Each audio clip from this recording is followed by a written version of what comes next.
Cliff Maloney Jr. and I volunteer as the Pennsylvania Campus Coordinator for the Ron Paul 2012 presidential.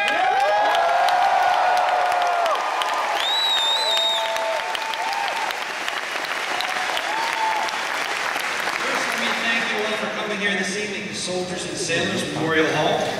A huge thanks is in order for all the Pennsylvania Youth for Paul members and all the supporters across the Commonwealth.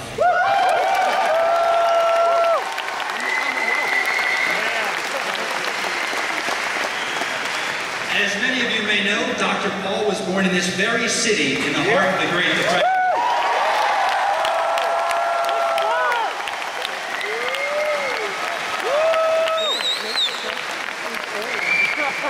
And as we come together today, in the midst of this great and continuing recession, what better man, what more knowledgeable man, what more principled man is there to lead us as a country of individuals out of our economic turmoil?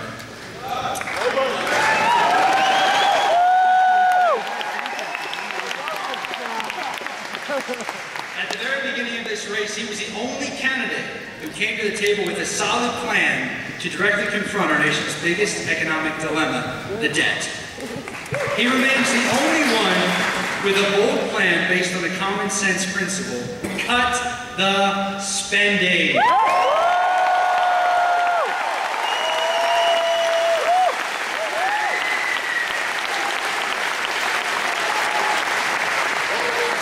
His plan would cut $1 trillion in the first year and balance the budget by year 3. Real solutions that you will not hear from any of the other candidates.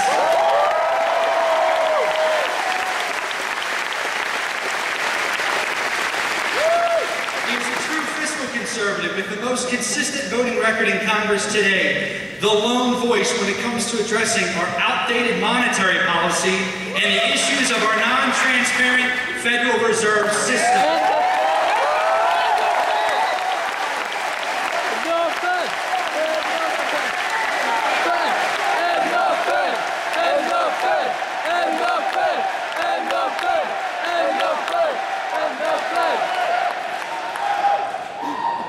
Dr. Paul works tirelessly to restore prosperity, security, and the principles of the Constitution for the hardworking people of this great nation. He has encouraged and inspired a great number of people to rally behind him and continue his efforts. We are those people, and our numbers are growing.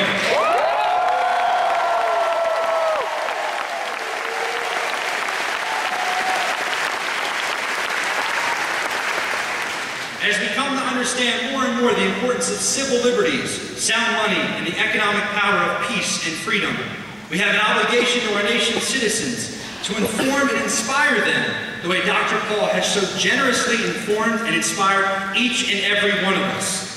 As he likes to say, freedom is popular. It is popular, Dr. Paul, and we have you to thank for that.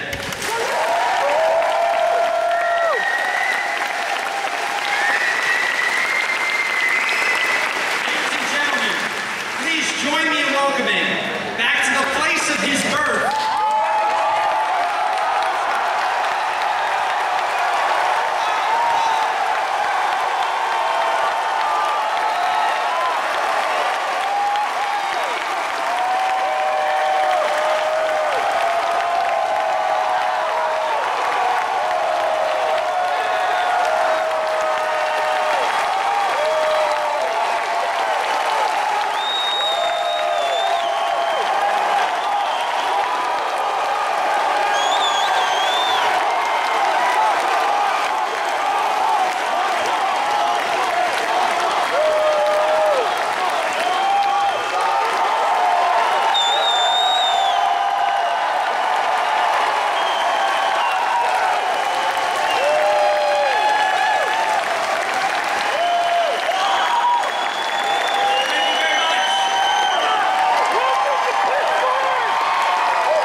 introduction. Thank you for that very nice welcome.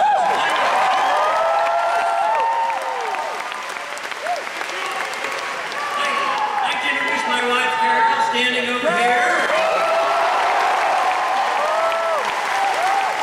And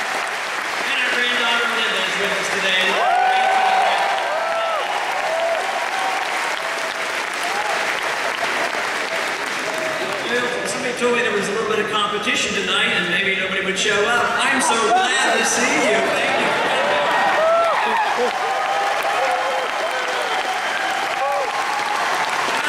We're correct. The cause of liberty will be remembered for a long time, and a ball game will be forgotten.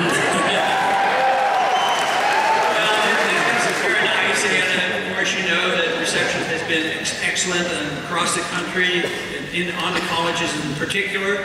But every once in a while we come up short on the coverage. You know, evening news doesn't seem to cover what we're doing. And when they do, they come up with headlines. Where's Ron Paul? What is he doing? What's he doing these days? Where's the media?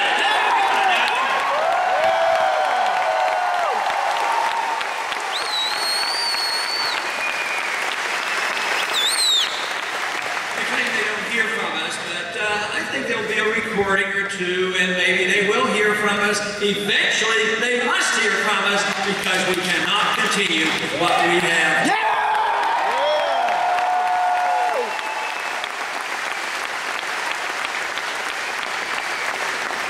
I think this is why the country is so different from 4 years ago. We ran a campaign 4 years ago, and I considered it very successful. But there's a dramatic difference between now, today, and 4 years ago. 4 years ago, there were not that many people who had an interest in the Federal Reserve. Today, it's a really big issue. For the first time in the history of the Federal Reserve, monetary policy in the Federal Reserve is one of the big issues of the campaign.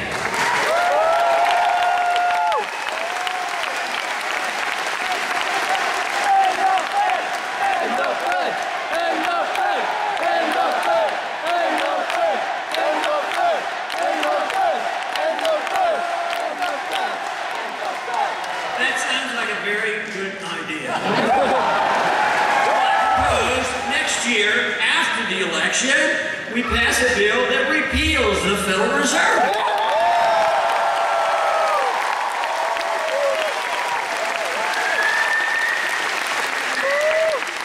Surely if that isn't done immediately, what has to be done immediately, and the country now is very much with us, let's get a full audit of the Federal Reserve and find out what they've been doing with our money.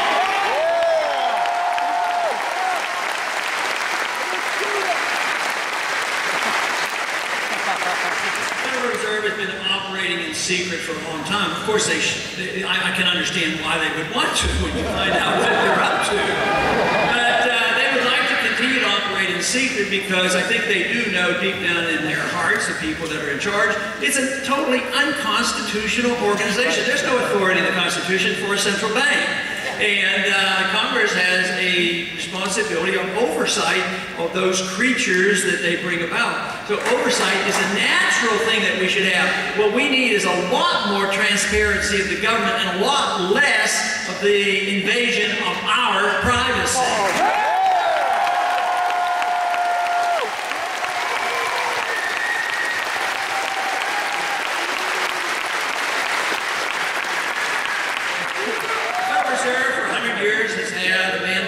Employment and stable prices. Well, they haven't been doing so well, and as years go on, it gets worse. They're down to a 2-cent dollar compared to the dollar of 1913 that they were entrusted to. So the unemployment rate, when you look at it honestly, it's closer to 20% than the 7 or 8 or 9% that they claim. There's no such thing that we've experienced for a long, long time with stable prices. So I would give the Federal Reserve a very, very low grade. I would think, I don't know whether it's an F or an F minus, but it's very low.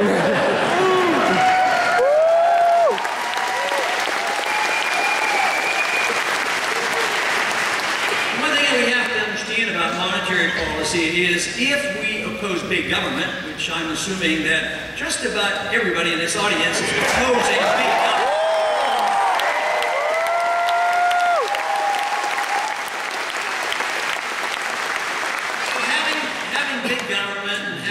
Do the things that it's been doing for so long is always at the expense of liberty. So if you advocate big government, you always have to sacrifice some portion of our personal liberty. So this is the reason that if once you come around to endorsing the basic principle of liberty, you have to be in opposition, to big government and the financing of big government through the Federal Reserve System. what would happen if you didn't have the Federal Reserve to facilitate big government is the government would have to pay their bills. And if they didn't have enough taxation, they would have to borrow the money. But if you didn't have the Fed to buy the debt, then it would stop, because if they were spending too much, interest rates would go up and they would recognize that we can't afford it.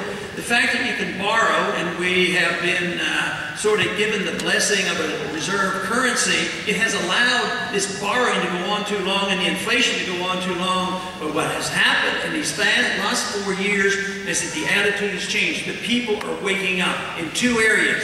The economic crisis has hit. People know that we're not going to come flying out of this, that we have to have structural changes, and they're also fed up with our foreign policy, and they want our troops to come home.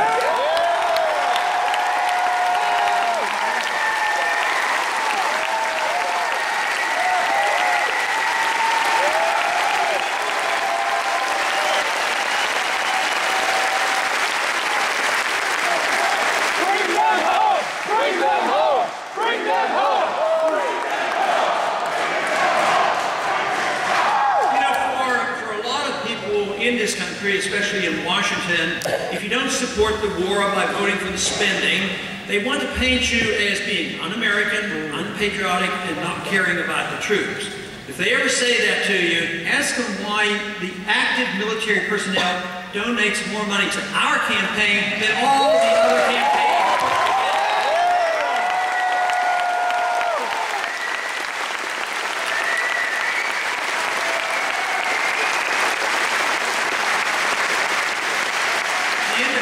Who have been fighting these wars, going over there 3 and 4 and 5 times, they know what it's like. It's one of the, psychologically, it's one of the most overbearing wars that we have ever been in. Even in World War II, the length of time that our soldiers were exposed to potential immediate danger was very short compared to what's going on now, and you add this up.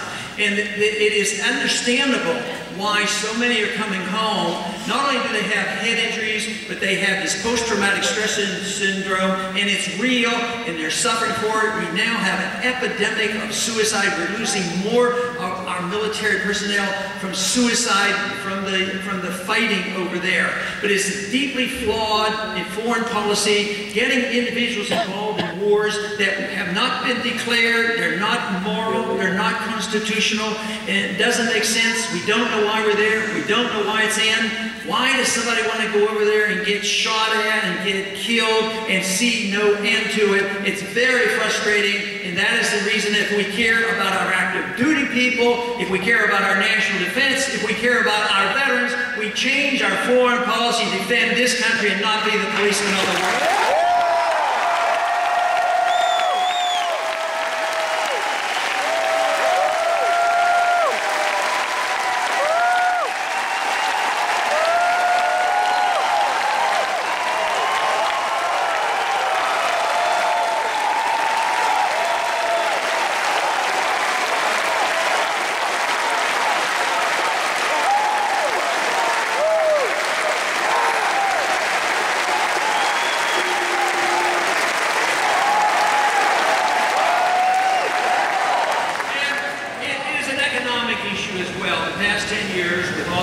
Overseas, it has added $4 trillion to our debt.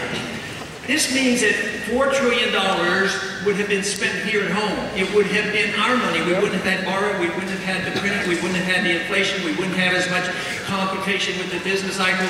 But it is driving us into deep debt. And all great nations who overextend themselves overseas and develop empires, they always come down because they become arrogant and they stretch themselves too thinly around the world.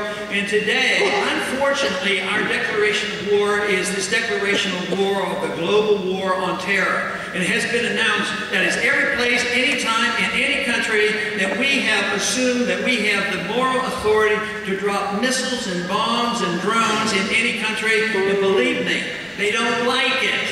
And the other people resent it, and they would like it much better if we promoted our goodness by setting a good example here at home.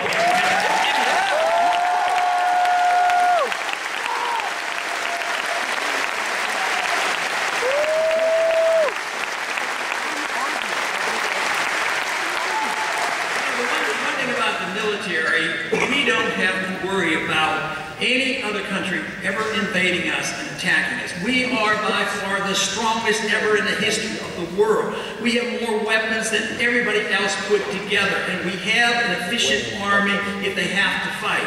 But our problem isn't a foreign invasion. Our problem is the other half of our oath of office when we swear to defend against all enemies, foreign and domestic.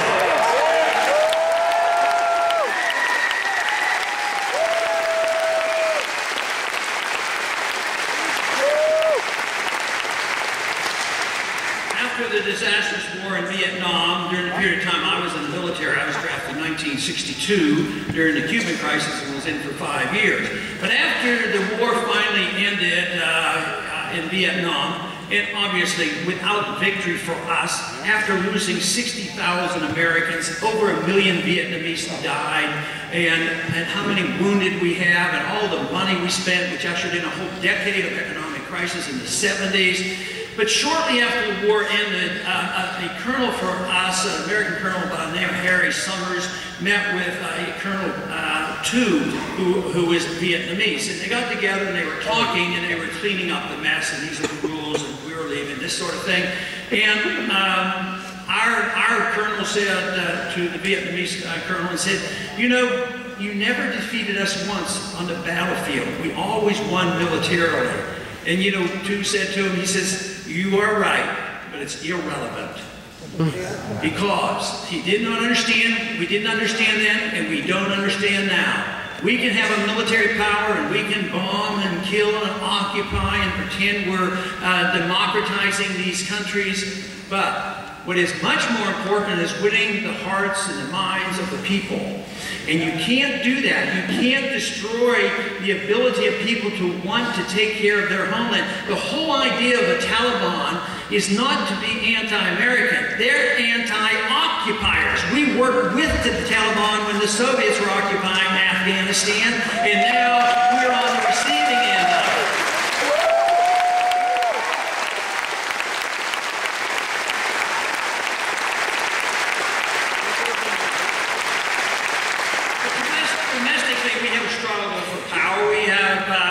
Politicians, a few of them running for president, and the goal is, in both of the major parties, is to obtain power, is to seek power and control and serve the special interests. It's not so much as a difference between their two philosophies. They have their special interests. The Federal Reserve protects both sides, and yet there is a struggle for power. That is real. That is a real program going on, and that is what they pretend they're different. But today it's different. It's only about power because there's no welfare.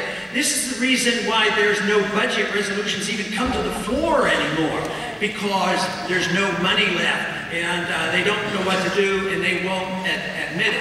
But I'll tell you what, they're struggling over power, and that's what politics has been about for so long. But guess what? Being involved in the campaign for liberty, in which we are doing, we are winning the hearts and minds of the American people.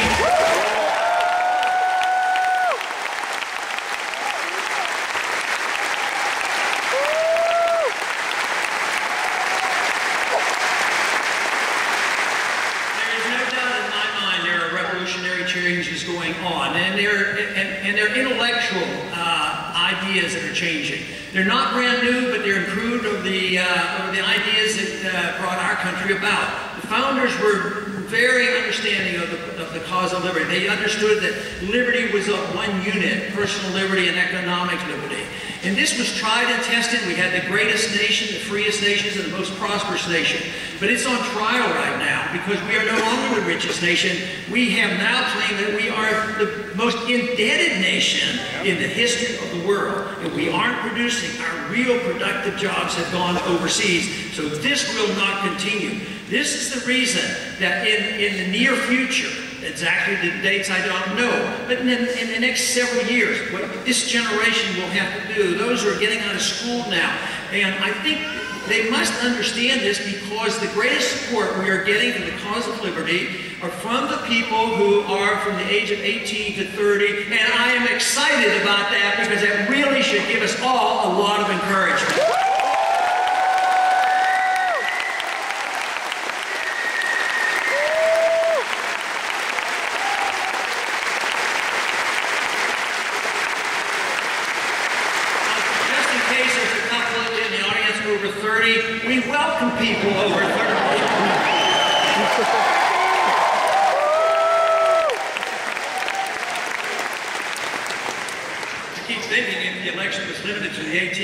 30, I might well win this election hands down.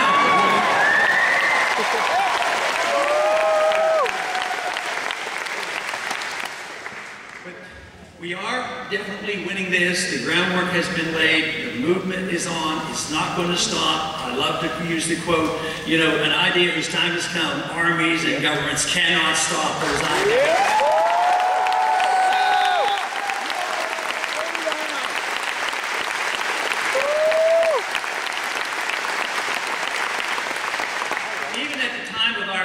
Revolution, it was only a small number of people who really carried the day. It was a small, irate, tireless minority that motivated others to join. Most people, the large number of people in the country never will come to a speech like this. But the masses of people will be motivated by others. And it is so important that we continue this because the irate, tireless minority is with us today and it's growing by leaps and bounds, and that should encourage all of us.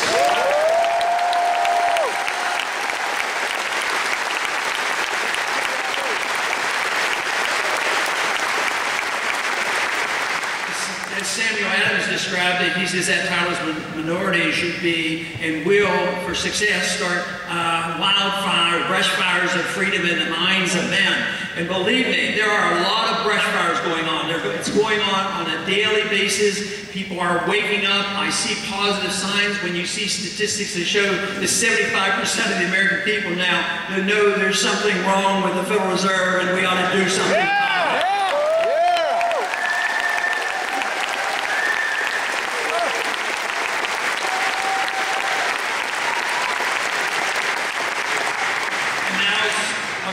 Some polling, it shows that over 70% of the American people agree with us now. It's time to come home. Time to come home.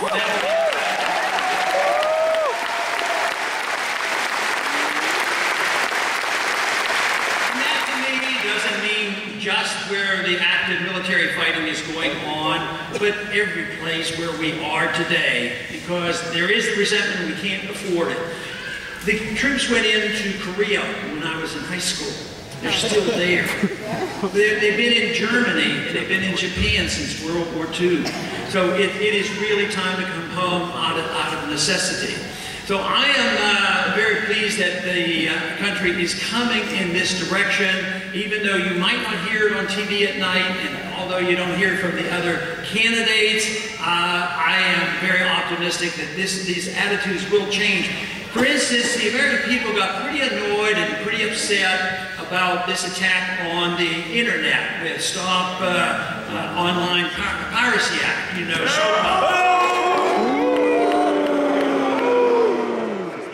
And of course, with your help, we were able to defeat that. It's been removed from the floor, both in the House and the Senate. But guess what? They have another bill coming up this week, which is worse, and that's called CISPA. Greatest weapon is not only the energy of a whole generation, but also the internet is our friend, and they would like to control the internet. So if you care about it, let your congressmen know and let your senators know they better not vote for this bill next week.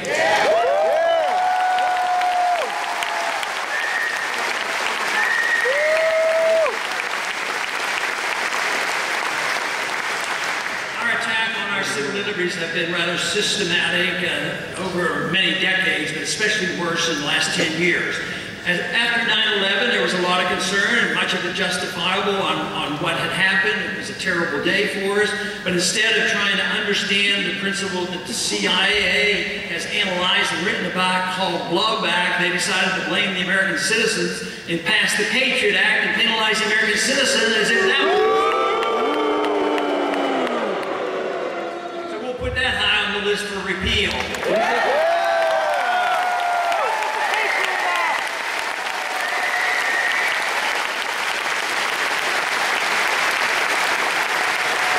High on our list also ought to be all the illegal legislation passed by executive order.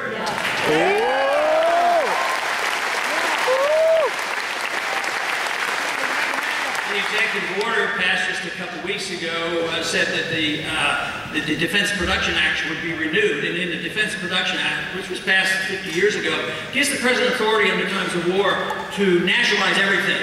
Very, very dangerous piece of legislation to be on the books. But the President renewed that by executive order, not a legislative effect. And he changed the wording. Not under wartime conditions, but even under peacetime conditions he can make this.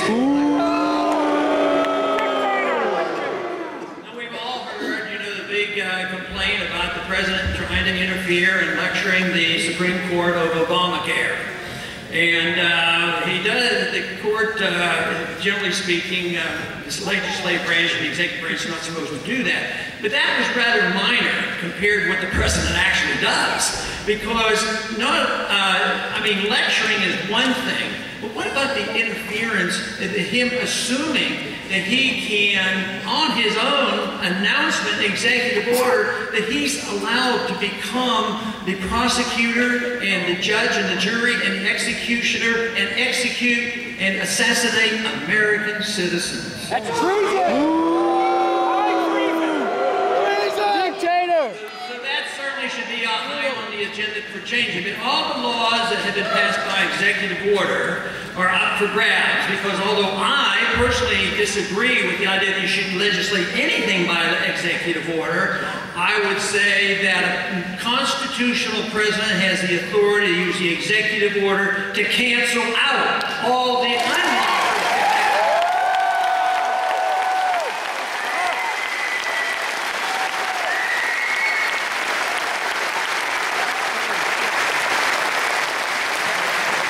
Courts have been helpful for protecting our civil liberties. There was a vote this week, it was 5-4, to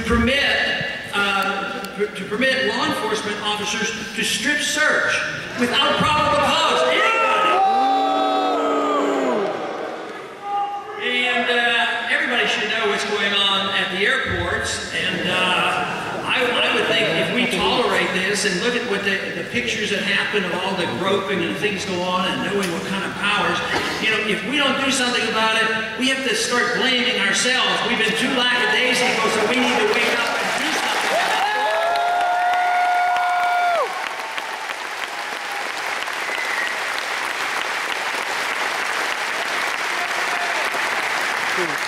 There was a recent piece of legislation passed to protect very special people. These very special people that want special attention are those ones who are protected by Secret Service. I keep thinking, I didn't use the Secret Service, but I didn't know quite what kind of people they were anyway. But that's beside the point. But what the law says was, if you're one of those special people and you're protected by the Secret Service, that you have special rights. If anybody gets within a certain distance of that individual and demonstrates by holding up a sign and politicking, you can end up getting 10 years for that.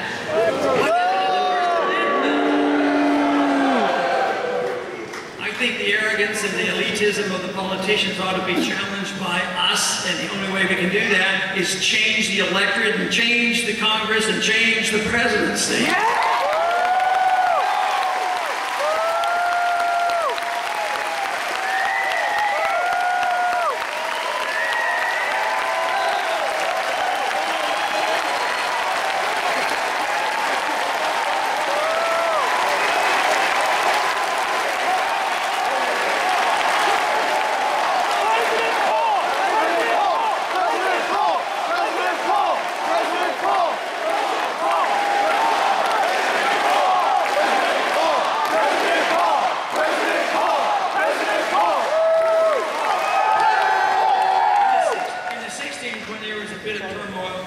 I think today it's much more structural and much more dangerous, although it was serious in the 60s due to the Vietnam War. But there was a saying that went around that said that, if you weren't a bleeding heart liberal when you were 20, you didn't have a heart. But if you weren't a conservative by the time you were 40, then you didn't have a brain. My suggestion is why can't we have a heart and a brain at the same time?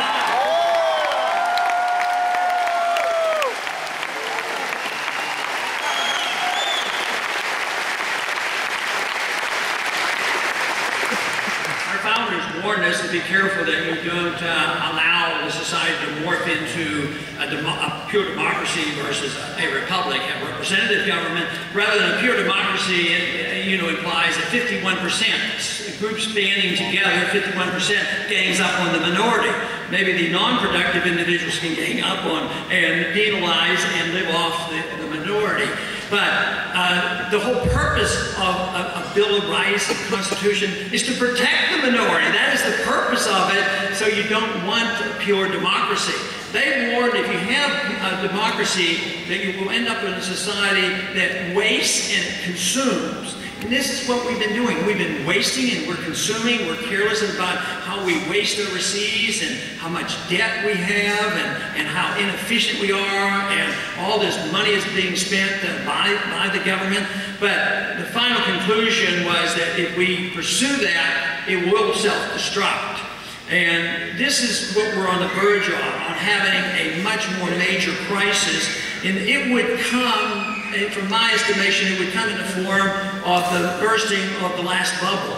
Now, we've had the bursting of many bubbles. We've had a NASDAQ bubble and a housing bubble, and they're having a little trouble getting another bubble going, but they do have one going. And the world is participating in it, and it's an illusion that we are still powerful and we still have the currency of the world, and it's not true, but there's an illusion out there. So what we have now is a bond bubble. The price of buying a bond and getting no interest is way, way too high, and the value of our currency is in the form of a bubble. It's an illusion, and the world is still taking our money, less so every single day, and other countries are now banding together, and they're challenging us as the issuer of the reserve currency of the world.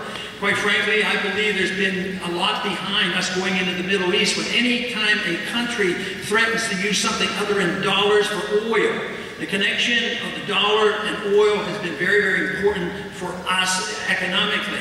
If that is challenged, there's a new currency, or somebody decides to use a gold currency, that means the dollar's going down, interest rates going up, and we're going to have a lot bigger problem. This is why we have to understand the economics of what's going on, understand the value of individual liberty, and how that's connected to a sensible foreign policy. And this all comes together when you understand what personal liberty is all about.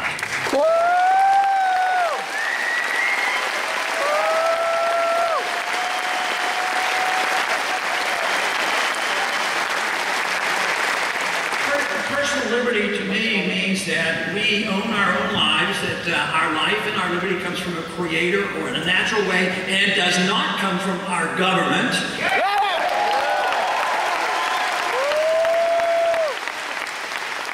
And if the government is to play any role at all, it's to protect that liberty and allow individuals to own their own life, which means that individuals can make their own decisions about their life in any way they want, even if they do things that might be harmful to themselves. Because governments, when they embark on a system that says we are going to protect each individual against ourselves, themselves, or whatever, that means there's nothing left. That means the government will be telling us what we eat, drink, smoke, exercise, read, the whole works. So, yes, in a free society, you have a lot of freedom, but you also have a lot of responsibility, and you have to say,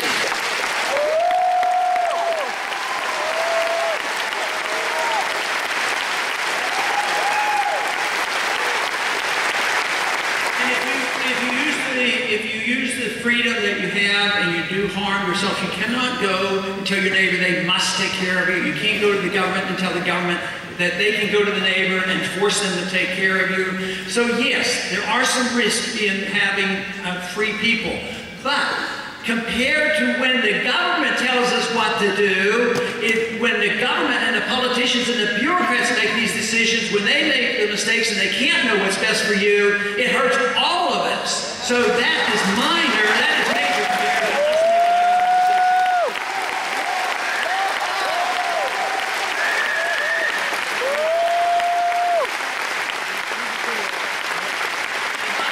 About 100 years ago, the concept of liberty got sort of chopped into pieces. The founders, as I said earlier, knew and understood that liberty meant social liberty, intellectual liberty, and economic liberty. They were all the same. But now we generally have one group defending economic liberty fairly well and sometimes poorly, and then another groups that defend civil liberties fairly well, but too often poorly. But it's all one issue. If you have your right to your life, you have a right to your own lifestyle, you have your own right to pick your own religion, and you should have your right to spend your own money. And the money you earn should be your own.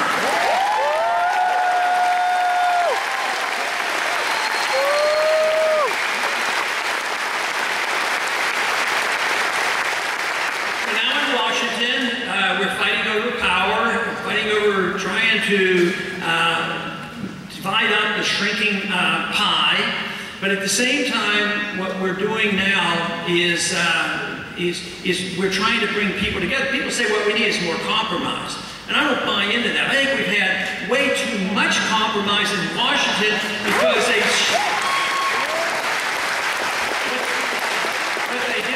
two sides of the political spectrum, and each wants to spend money. Some want to spend it at home, and some want to spend overseas, so they compromise and they spend money. So what we need to do is have a coalition of people who understand what personal liberty is about for different reasons. Maybe economic liberty, maybe religious liberty, maybe personal liberty, maybe liberty to practice your own habits as you please. Then the people come together. People becomes friends because they identify with the principle of liberty, and you don't even care about how people use their liberty if they don't hurt anybody else and they enjoy that liberty for themselves.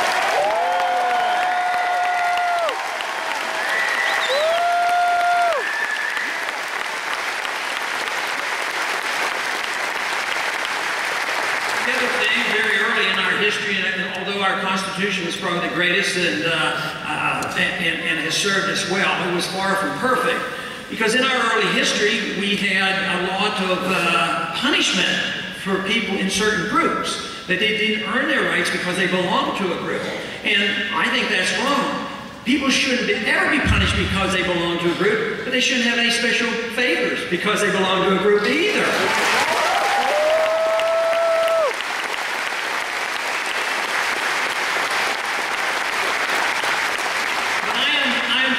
That the cause of liberty and understanding of liberty and this freedom idea will bring peoples together. Diversity will sort of melt together for different reasons. And most of us understand this pretty well on religion.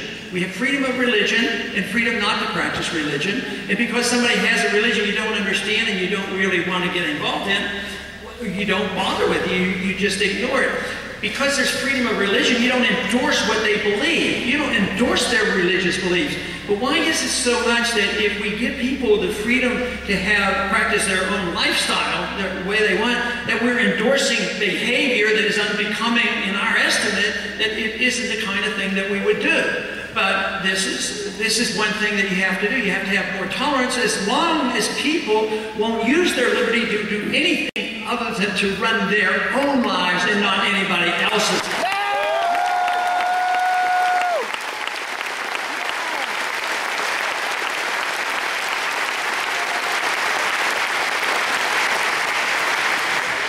This would be a major undertaking. I think it would solve a lot of our problems. I think the coming together would be much easier. I think there would be a lot more productivity if this is the understanding. Limit the size of government and do one of those things that are authorized. And instead of being the counterfeiters of the world, we should be the protector of the value of the money. Instead of undermining contract rights like they do all the time, interfering on contracts, they should be protecting contract. Instead of owning our property and telling us how to run our property and what we can do with it, they should be protecting private ownership. So the government does have a role to play. But if we did that, I think we could get back on our feet rather quickly. But we would have to identify that it comes from the fact that each and every one of us are important because we're individuals and not because of any other reason, that we're all individuals and we all should have equal protection under the law.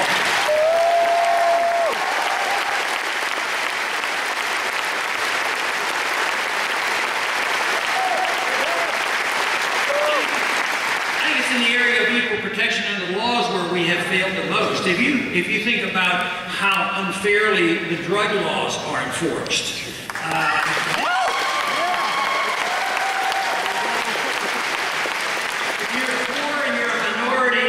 commit the same crime as somebody who's rich and a different color, the odds of that individual ending up in prison is much, much greater. So I have a solution for that. I would say that it would be a lot easier to come up with equal justice under the law to get rid of all these drug laws.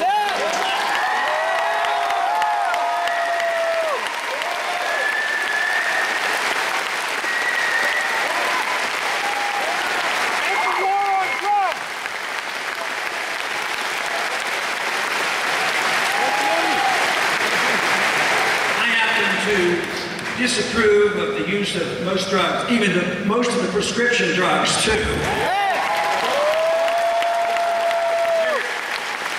There's more addiction number-wise with prescription drugs than there are with the illegal drugs. It's just that the problem is compounded.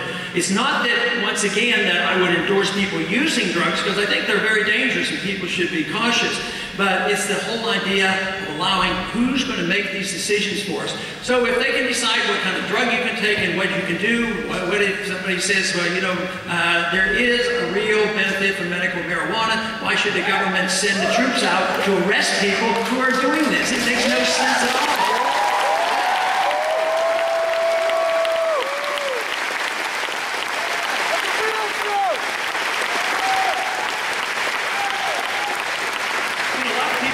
States' rights because the control power should be left for the states. People a lot of times get bad raps for that. Oh, you're some type of a bad person if you talk about states' rights all the time. But that means that most government should be local. But this issue on the drug, let's say medical marijuana, is a good example because it's more likely the far left, which criticizes people from using those words, states' rights, are the ones who are most upset with the federal government coming in and arresting people for growing marijuana in their backyard. So this should bring, once again, this whole issue of local government together, both left and right, and saying, look, we can sort these problems out much better. And even if there's to be some regulations, there's regulations on alcohol. Regulations in the state on alcohol is pretty minor. It's not a big problem at all. It seems to work. It's so much better than those 12 years of prohibition of alcohol, which was a total disaster in this country.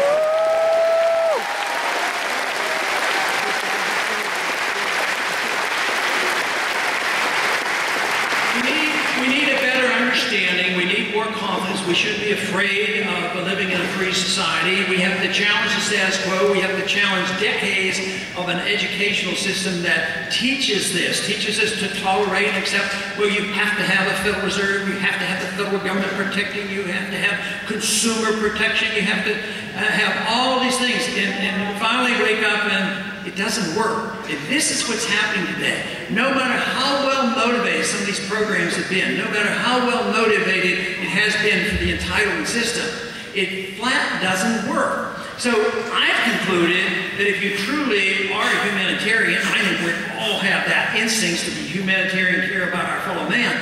If you do, you have to believe in the free market, because the free market and sound money is the only system that can produce enough wealth to take care of the poor and provide for jobs.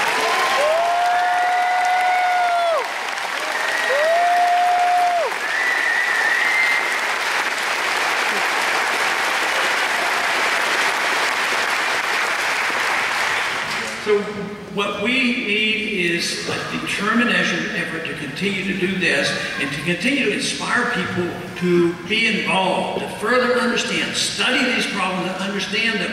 And this is what I really think is happening, like it's never happened before, not for a long time. And this is the reason I'm encouraged. I think a lot of good things are happening, but believe me, I'm still concerned. I'm concerned because those who do have the power, those in both parties that have a lot of power, and they see it being attacked, they're going to be tenacious in trying to clean this power. That's why they don't want a revelation on how the Fed spent $15 trillion in the bailout procedure, and they're getting prepared to bail out their friends in Europe and buy up Greek debt and dump it on the American people.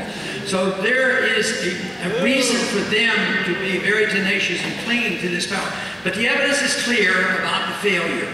If you take, for instance, the effort to make sure everybody had a house, that sounds good. Everybody should have a house. Maybe if they can't afford it, don't know how to take care of it. Why should we give them a house if they don't, end up taking care of it? Maybe they should qualify and work for it. But the effort was, no, that's being cold-hearted. We want a program. So we're going to print a lot of money, easy credit, and then we're going to have the mortgage people and the Fannie Mae's and the Freddie Mac and the builders and the banks get involved, and we're going to pump all this money in the houses. It seemed to work. People were getting a lot more houses. There was a housing boom, and the price of the house was going up. The people say, I can borrow against my equity, and it was a lot of fun. It looked like a perpetual money machine. But the handwriting was on the wall. All Austrian economists knew there was a bubble there, and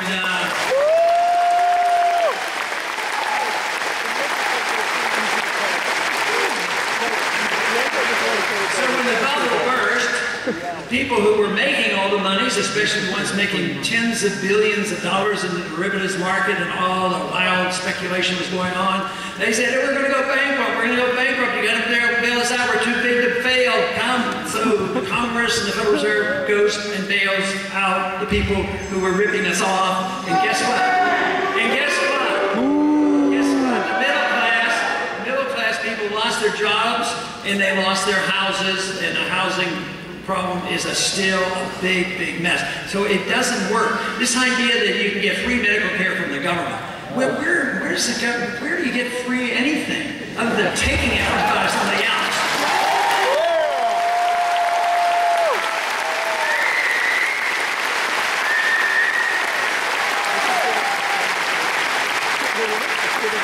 I have a bumper sticker in my office. It's been on the internet now and then. It says, don't steal, the government hates competition.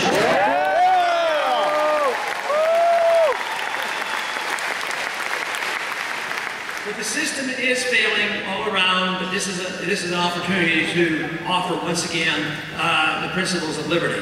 We had this great start, and then we backed off, we've slipped, and we've been very careless. Whose fault is it? It's everybody's. It's the people, they got lackadaisical, they thought they could live off somebody else. The business people got more interested in the materialism of the products, and they got more by having high-paid lobbyists and getting the government to get special deals and benefits. And generation after generation forgot about how do you produce wealth? Well, somebody has to work for it. And this is what has to come back, because we're broke. We're broke, and the debt bubble is the biggest in the history of the world. It's very, very serious. And yet, in Washington, their head is still in the sand. The other candidates, what have they offered to cut? If it's a debt bubble, wouldn't you think we should cut spending? Yeah. I mean, I don't think that would be a good idea.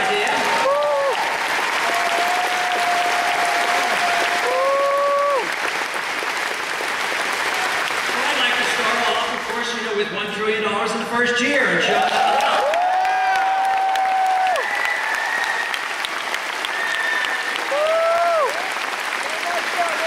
Some people worry about that, and they say, well, if the government doesn't spend the money, won't that cause an economic crisis? No, I see the government, we're already in an economic crisis because the government's been spending the money. I want the people to spend the money, and not the government.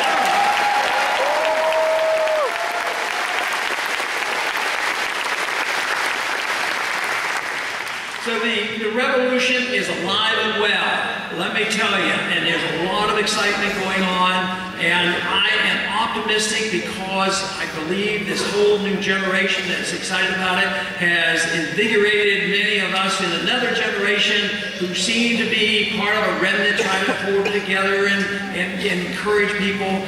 But now it is noted in many of the audiences and even by the media that yes, there's a young generation out there and joining in and coming to these rallies, but there are some other people coming too. So it is universal, it is spreading, and for this reason, we should all be very pleased with what's happening, but don't ever get complacent.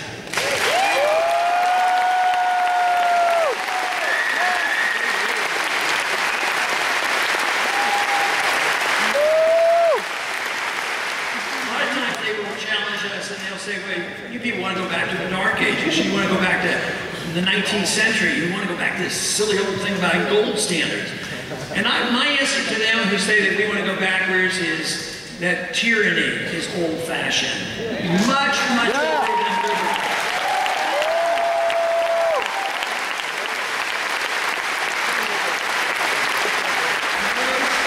Those who promote all governance solutions. It's expanding the size of government and more spending. They're just working their way toward tyranny and the rejection of the free market system and the prosperity that we have.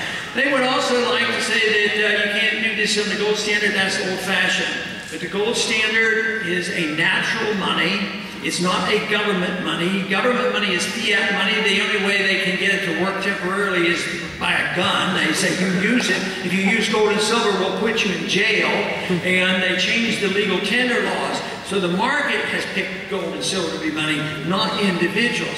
But there is a better gold standard than we had in the 19th century because there were problems with it. It was a bimetallic standard and the ratio was fixed. And there's reasons that argue the case that you don't need to do that. There's reason to argue that the market may well be more in charge of a monetary system rather than the government because governments have been notorious in destroying the money because there's always a political angle, fighting wars and then promising entitlements to the people.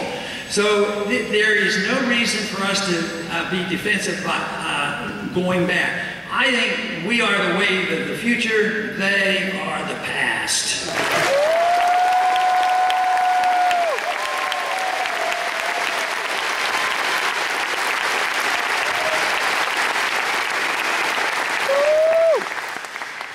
So we must pursue, we must continue to do what we have been doing, and we must be involved. I'm involved in the best way I can. We have a campaign going on. There's going to be an election. So why don't we show what we can do?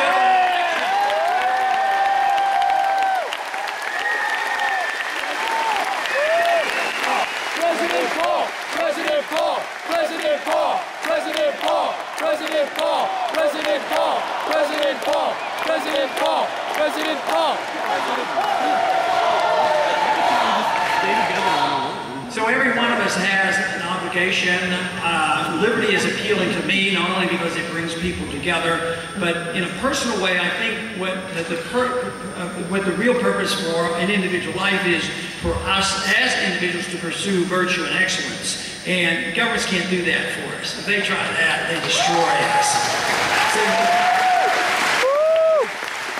So it is this goal to seek to improve ourselves and to help other people, but it is the market economy and property rights that will make the difference in production. So we have to reject the notions of what we've been taught for 70 years, that we need Keynesian economics, paper money, inflation. They still argue, and the reason why the budget isn't being balanced is they actually believe deficits are the way to get out of the problem of having a deficit. You have a bigger deficit. So, but that's actually, they're taught this and they believe this is the case. So common sense would tell us that that isn't the solution. Common sense is to allow the people to have their freedom of choice, and have them, each and every one of us, assume responsibility for us. So I've often said, and I believe this sincerely, that if I could live in a free society, but I would have to live with less material wealth, I enjoy my freedom so much, I'd be willing to do that.